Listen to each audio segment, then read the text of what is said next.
Okay, I'm going to go through the answers to 26.9, the nuclear radius. So you're given R0 is 1.05 femtometers, and also you should really know that 1U is 1.66. 1 times 10 to the minus 27 kilograms. Question 1. Question 1 says, explain why a beam of high energy electron directed at a target is diffracted by the nuclei in the target. So here you need to be discussing the fact that the electrons are behaving like waves, and they have a wavelength called the de Broglie wavelength, and they diffract due to their wave-like nature. For 1b, it says sketch a graph to show how the intensity of electrons varies with the angle of diffraction. You need this graph. This is theta minimum. So this is theta, angle of diffraction, and this is how much the intensity reaching the detector, okay? The intensity of the electrons, or number of electrons. Okay. And then part C says the radius of the nucleus can be determined from high energy electron diffraction. Explain why it's important that electrons in the beam have the same kinetic energy. Well, their wavelength, which is proportional to 1 over v, okay, and mv is related to kinetic energy, so they need to have the same speed, so they have the same de Broglie wavelength basically. And then if you look at this equation, you can link that there by saying that if they have the same velocity, they have the same kinetic energy, which means that this is a constant in here, and so they'll be diffracted by the same amount. If they had different velocities, then they'd be diffracted by different amounts because they'd have different amounts of energy. So their mv value, their momentum would be different. Question 2.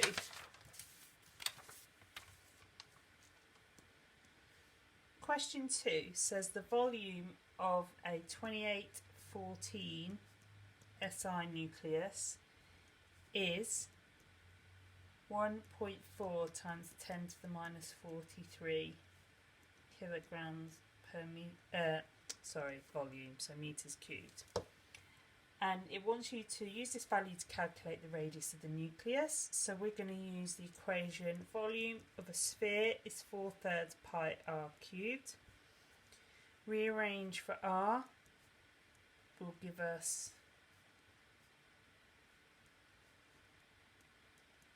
3v over 4 pi.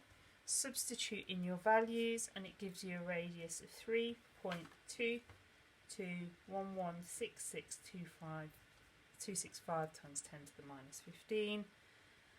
So that gives you 3.2 femtometers. The next question there says calculate the radius of the 12050 SN nucleus. So different element. Not got the volume here, so I'm going to use R equals R naught A to the half. R naught is 1.05 times 10 to the minus 15, which we're given at the start. And the A is the top number, so that's 120 to a third. If you do that calculation, you should get an answer out of 5.17904536 times 10 to the minus 15, so 5.2 femtometers. Question 3 says state the relationship between the radius r and its mass number a. So r is proportional to a to the third. And it then says calculate the radius for B of a uranium 23892 nucleus. So you're going to do R equals R naught A to the third. Should have done a third there, sorry. That will be 1.05 times 10 to the minus 15 times 238 to a third, which gives you an answer of 6.0 6.507.012.156 times 10 to the minus 15. So 6.6 femtometers. Question 4.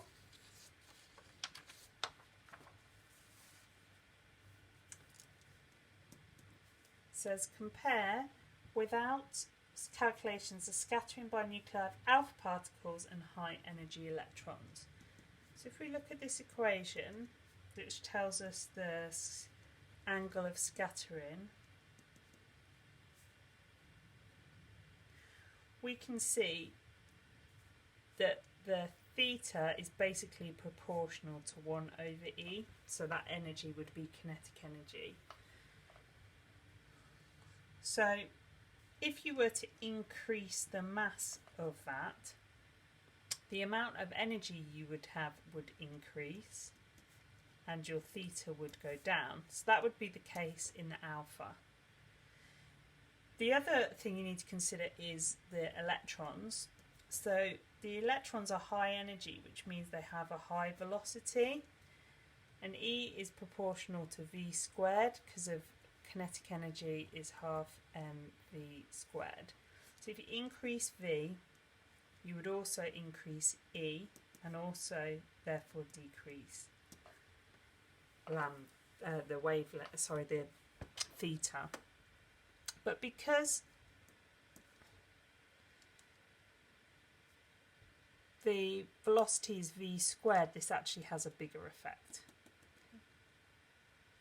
So the angles of the electrons will be less than the angles of the alphas. Okay. And then B wants you to calculate the radius of a 14,7 nitrogen. So R equals R naught A to the third. So 1.05 times 10 to the minus 15 times 14 to the third. That gives you an answer of 2.530649377 times 10 to the minus 15, so 2.5 femtometers. It also wants you to calculate the density. So density is 3u over 4 pi r naught cubed. I can't remember if you get this given on the data sheet, so you might need to remember it. You definitely get this one. I'm not sure you get this one, and I'm not sure you get this one either. Okay, so just have a look at your data sheets. So we're going to do 3 times u. Remember, u is 1.661 times 10 to the minus 27. Remember, u is the average mass in kilograms of a proton or neutron. Divided by 4 pi 1.5 times 10 to the minus 15 cubed. The answer you get out is 3.4754144454 times 10 to the 17. So your answer is 3.5 times 10 to the 17 kilograms per meter cubed. Okay, hope that helps.